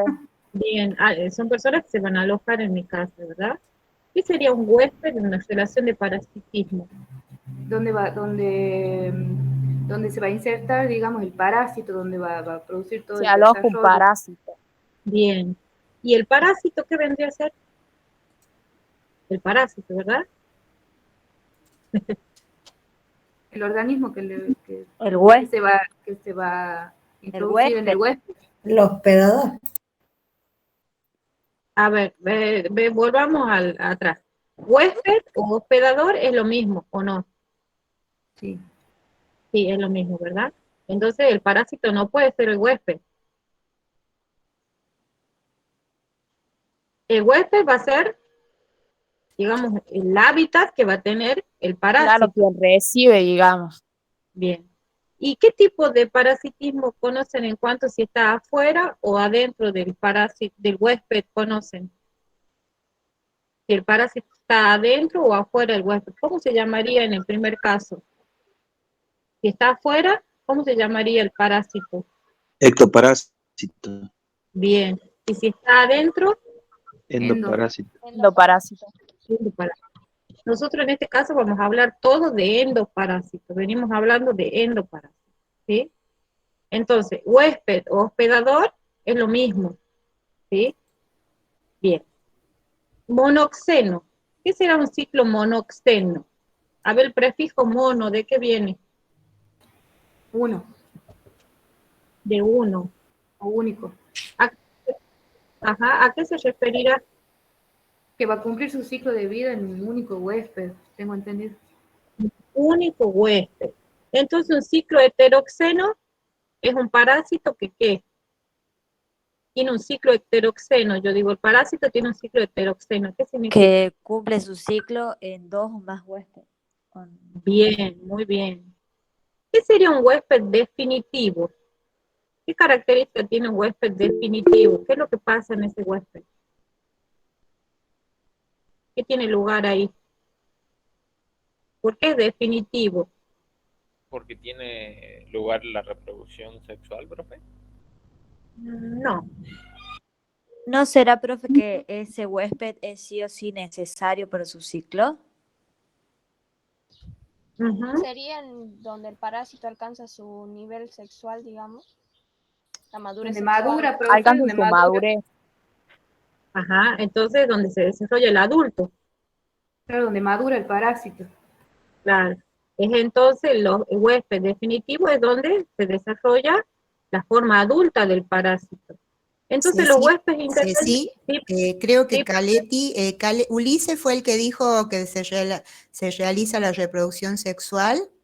Sí. No, fui yo. ¿Elías? Sí. Elías, es correcto, ¿sí? Ah, bueno. En el huésped definitivo se realiza la reproducción sexual y porque es el organismo adulto, digamos. Claro. ¿Sí? Está bien, Bien. Elías, su razonamiento. Ah, bueno. Y en el intermediario, ¿qué es lo que tendrá lugar? Dijimos que si el ciclo era monoxeno, tenía un huésped intermediario. Y si era heteroxeno, tenía 2 o más huéspedes intermediarios. ¿Qué es lo que pasará en los huéspedes intermediarios? ¿O qué estadio del ciclo tiene lugar en esos huéspedes?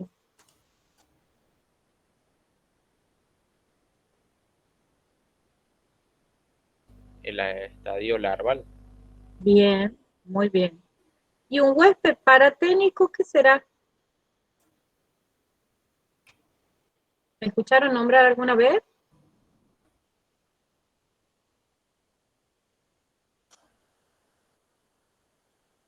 No, yo no, profe. ¿No? Bueno, es Yo un no. tipo de huésped intermediario donde el estadio larval no se puede desarrollar, ¿sí? No se puede desarrollar a un adulto. Entonces, en este huésped paraténico lo que tiende a hacer el parásito es a enquistarse y esperar a que llegue un huésped definitivo o otro intermediario donde sí se pueda desarrollar. ¿Sí? Bien, eso lo vamos a ver cuando veamos en estilo nematomorfa, lo vamos a ver. Ahí tienen huéspedes paraténicos. Bien, toda esta introducción es porque entramos a los ciclos de vida. En este caso, en este esquema, se explica el ciclo de vida de Echinococcus granuloso. Y lo que ustedes tienen que hacer es relacionar las letras con los números en el ciclo. ¿Sí? Acá tenemos las letras. Empecemos con las letras mayúsculas, con el orden del abecedario. Tenemos A, que sería este, donde está el pellito, el B y el C. ¿Sí? ¿Todos estos qué son? El perro, la oveja, el humano, huéspedes. Bien. Vamos a comenzar con A. ¿Qué tipo de huésped será el perro? Miren lo que hay acá en la figurita A, que ya la vamos a ver. ¿Qué es la figura A minúscula? ¿Es una imagen de qué?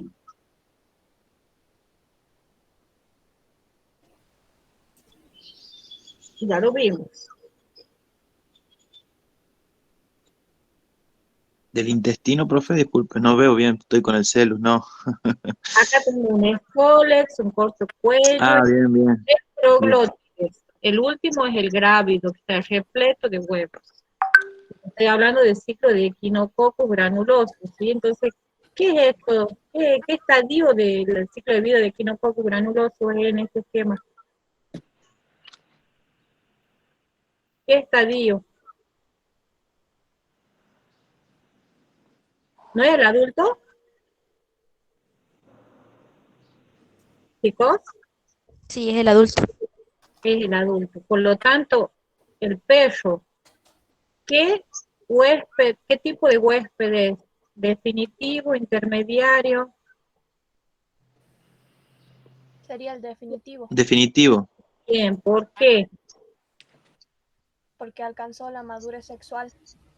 El parásito alcanzó la madurez sexual, es la etapa adulta del parásito. Muy bien. Vamos al B. ¿A quién tenemos aquí? ¿Qué es esto? ¿Qué animalito es? Una oveja. Una oveja, ¿sí? Puede ser una oveja, una vaca, un camélido. ¿Y qué es esto que está aquí adentro en C? ¿Qué será?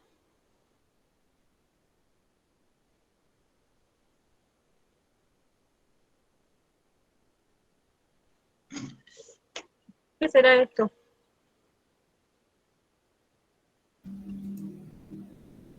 ¿No es un quiste hidratídico?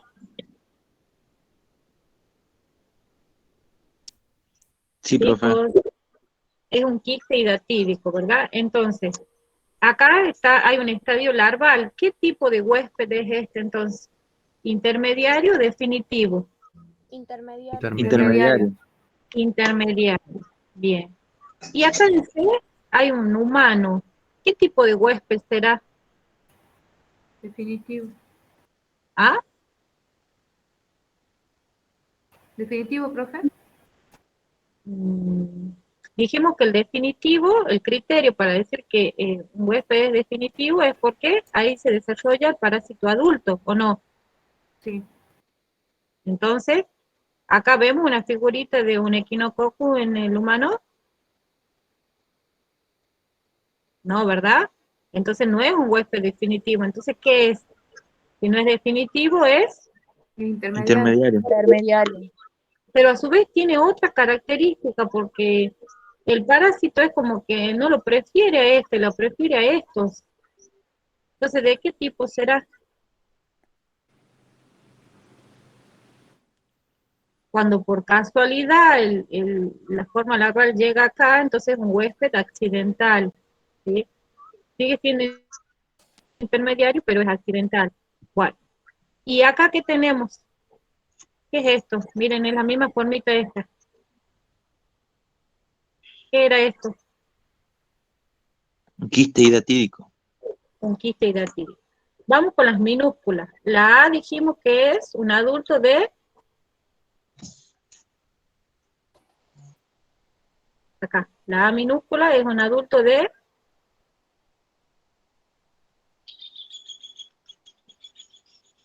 Chicos, Equinococo. de Echinococcus granuloso. Bien. La B, ¿qué será? ¿Qué hay acá? ¿Qué son estos?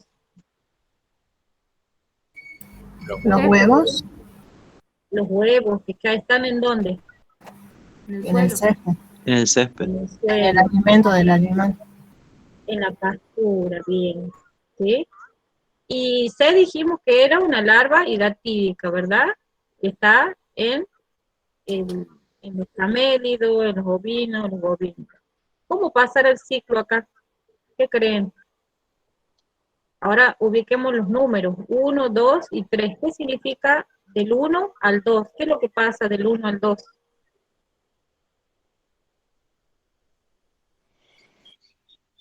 ¿Será cuando el perro defeca las larvas? O sea, los huevos. Bien. Entonces, el perro, que es el huésped definitivo en el ciclo de Echinococcus granuloso, defeca, y cuando defeca los huevos que salen de este proglótide gravis, ¿verdad? Estos huevos, ¿qué es lo que hacen? Van al ambiente y contaminan las pasturas, el agua, los alimentos, ¿sí? Etcétera. En ese ambiente, ¿sí? Luego, los rumiantes, como en este caso de esta ovejita, ingieren los huevos junto a esta vegetación, ¿sí? Y en su interior se forman, esto lo estoy haciendo muy acotado, se forman las larvas hidatídicas, ¿sí? O quiste hidatídico. Y luego, cuando se va a carnear, porque este animal lo crían para carnearlo, en el campo lo que se suele hacer es que cuando se carnea, las vísceras van van para los perros. Y en esas vísceras va este quiste hidatídico donde el perro, si no está infectado, se infecta, ¿sí? Y si está infectado, se reinfecta, ¿sí? ¿Y qué pasa acá con el hombre? ¿Cómo se infecta accidentalmente el hombre? Cuando come alimentos sin lavar o cuando acaricia el perro, porque acuérdense que el perro elimina a los huevos de equinococos granulosos con la materia fecal y los perros suelen lamberse, por lo tanto los huevos pueden quedar en el pelaje, en el ambiente. Entonces el perro viene, lambe a un humano, ese humano no se lava bien las manos o ingiere algún alimento contaminado con huevo y se convierte en un huésped accidental, ¿sí? Bueno, entonces ustedes entienden lo que tienen que hacer, ¿verdad? Por eso hemos ido así despacito, porque este es el caminito que vamos a hacer con todos los ciclos. Primero decir cuáles son, a qué corresponde, por ejemplo, la A mayúscula, la B mayúscula, la C mayúscula. Dijimos que eran todos huéspedes, pero ¿de qué tipo los huéspedes? Este es definitivo y estos dos son intermediarios. Este era accidental. Vamos con la minúscula, la A. La A, acá está el Echinococcus adulto, que está en el intestino del perro. B, acá están las pasturas contaminadas con los huevos de Echinococcus que se han liberado con la materia fecal del perro, ¿sí?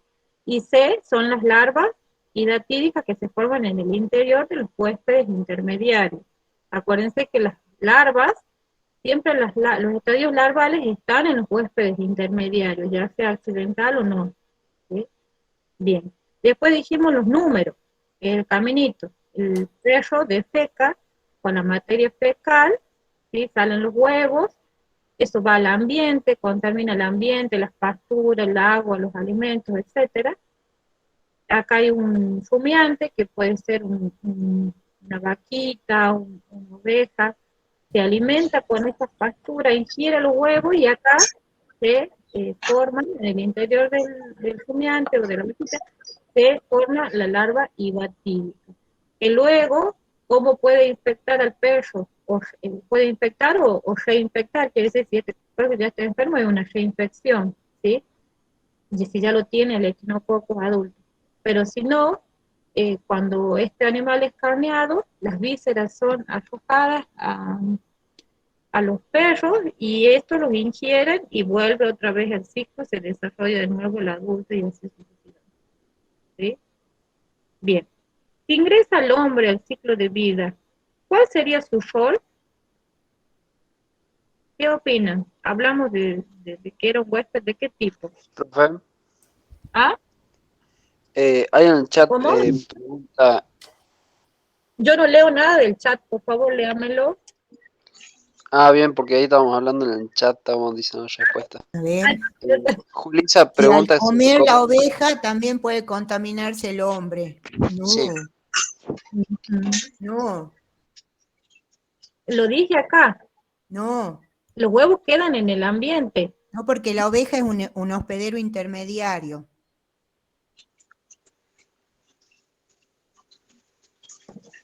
El que se contagia al comer la oveja, pero no la oveja toda, sino las vísceras. ¿no? Sino las vísceras.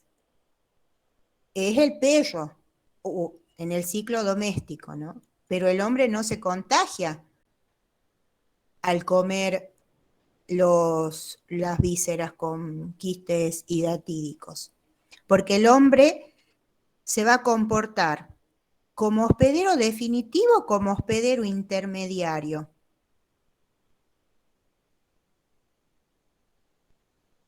O sea, accidentalmente entra el ciclo. Fantástico. El hombre es un hospedero accidental, porque accidentalmente entra el ciclo cuando come algo, ¿no es cierto? Bueno, ahora, cuando come eso en el hombre, ¿qué se va a desarrollar? ¿El Echinococcus adulto o la forma larvaria? La forma larvaria. Ajá, entonces, ¿cómo se va a comportar? ¿Como hospedero definitivo o como hospedero intermediario? Intermediario, profe. Ajá. ¿Y qué tiene que comer el hombre? Los Para huevos. huevos, ¿sí? Los huevos, ¿eh? O los come porque estuvo jugando con el perro y vino a comer algo y no se lavó las manos, o lo aspira, ya sea por boca o por nariz cuando respira cerca del perro, ¿sí? Ustedes a veces uno dice, bueno, estas normas de lavarse las manos periódicamente antes de consumir alimentos y todo lo demás, no es tan solo para el coronavirus, chicos, ¿no? También hay enfermedades parasitarias muy importantes como esta que implican también esas normas de higiene. Entonces, por eso Yulisa, o Julisa, no sé cómo se dice su nombre, hay que hacer este análisis. El hombre no forma parte del ciclo, accidentalmente entra el ciclo. Pero cuando accidentalmente entra el ciclo, ¿cómo se comporta? ¿Como hospedero definitivo o como hospedero intermediario? Se comporta como hospedero intermediario. Entonces, se va a desarrollar la forma larvaria. Entonces, ¿qué tiene que comer el hombre para infectarse? Tiene que ingerir huevos fértiles, ¿no es cierto? Huevos que tengan el embrión hexacanto. Una vez que entró el huevo por el sistema digestivo, por el sistema respiratorio, cualquiera de los dos siempre lo va a llevar a la faringe, luego al esófago, al estómago y va a llegar al intestino. En el intestino el huevo se rompe, deja libre el embrión hexacanto. Ese embrión hexacanto va a empezar a romper la mucosa, va a entrar por sistema sanguíneo y se va a ir a las vísceras, principalmente hígado y pulmón, y en estados muy avanzados puede ir a riñón y encéfalo. Entonces, tienen que hacer ese razonamiento, porque esto está hecho para que ustedes lo entiendan, ¿sí? Para que ustedes lo entiendan al ciclo, porque muchas veces en el parcial o en el examen final uno les pone este tipo de gráficos para que ustedes reflexionen y lo que hacen es explicar el ciclo en memoria. Y cuando uno los para que hagan una aclaración, ahí murió el ciclo, ¿sí? Entonces, por eso siempre les decimos con la profe Ceci, la memoria es fabulosa. Yo me lo puedo aprender de memoria el ciclo, pero si no lo entiendo, no voy a poder ir respondiendo estas partecitas con números y con letras. ¿Sí? Bien. Hay dos ciclos más, que es el ciclo de Tenia saginata, donde también tienen que hacer lo mismo, relacionar las letras y los números, ¿sí? Y hacer referencia a qué corresponde cada uno. Yo acá les he puesto como una explicación, pero esto lo tienen que hacer ustedes, ¿sí? Poner A, por ejemplo, ¿quién va a ser A? ¿Quién va a ser B? ¿Y quién va a ser nadie más? A y B, ¿sí? ¿Por qué? Este ciclo que vimos acá, ¿sería un ciclo monoxeno o heteroxeno? Heteroxeno, ¿Por qué? porque tiene varios hospedadores. Ajá. Bien. En este caso, ¿quiénes serían los hospedadores? Recordemos. El perro y la oveja, y accidentalmente el hombre. Y accidentalmente el hombre. Y en este caso, A sería el humano, ¿verdad? Y B, la vaca. ¿Qué tipo de ciclo será? Monoxeno. Monoxeno, ¿verdad? ¿Por qué? Porque uno va a ser un huésped Intermediario y el otro definitivo. Bien. ¿Cuál va a ser el definitivo acá? El hombre. El hombre. Acá está. ¿Por qué? Porque ahí se desarrolla el estado maduro del parásito, digamos. Bien, acá se desarrolla la tenia adulta. Así estamos hablando de tenia saginal. Y el definitivo, ¿qué tiene lugar en el intermediario, perdón? El estado larval. El estado larval. El estado larval, que se llama ¿Cómo se llama la larva? ¿Se acuerdan? Cisticerco. Bien. Entonces tengo A y B. Mayúscula. ¿Cómo se llama la larva, profe? Disculpe. Cisticerco. Cisticerco. Bien. Y acá tenemos A mayúscula y B minúscula. ¿Qué es la A minúscula? Ya lo dijimos. La tenia. El adulto de tenis. ¿Y esto qué es? El B. ¿Es la carne, profe? No, Ah, no es un bife. ¿No es la proglotide grávida, profe? Bien, la proglótide grávida que está repleta de huevos. ¿Vieron? ¿Se acuerdan que vimos en la Sí, imagen? verdad, parece el bife.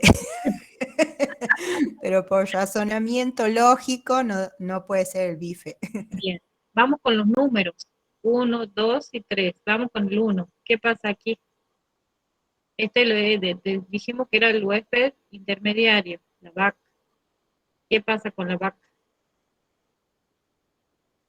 En este caso vemos que está infectada, que tiene la larva cisticerco, que ¿dónde se encapsula esta larva? En el tejido muscular, o sea, en los bifes, en la carne. ¿Sí? ¿Cómo se infecta el hospedador definitivo? cuando come carne mal cocida, profe. Bien, que tenga esta larva, ¿sí? Esta larva cisticerco. Bien, en el interior del hombre, esta tenia, ¿sí? Se reproduce y forma huevos, muchos huevos, y hasta incluso pueden salir los proglótides, los últimos, pueden salir del cuerpo o con la materia fecal los huevos. Si el hombre defeca en lugares, por ejemplo en un río o un canal de riego, se esparcen estos huevos que contaminan el ambiente y contaminando las pasturas, y así es como se infecta el huésped intermediario. ¿Sí?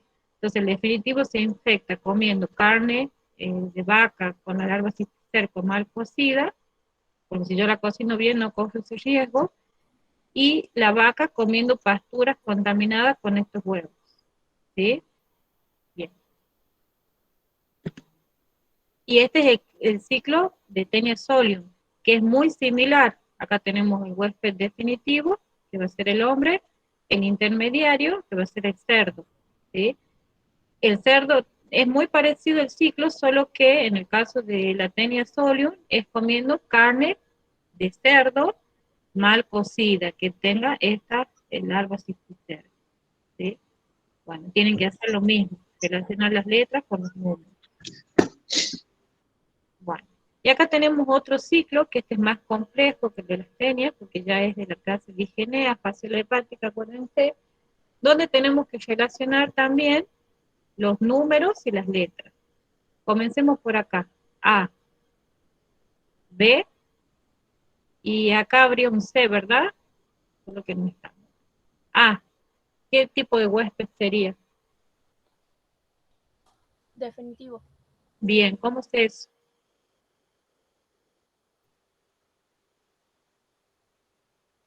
Porque el parásito alcanza la madurez. Ajá, bien. B,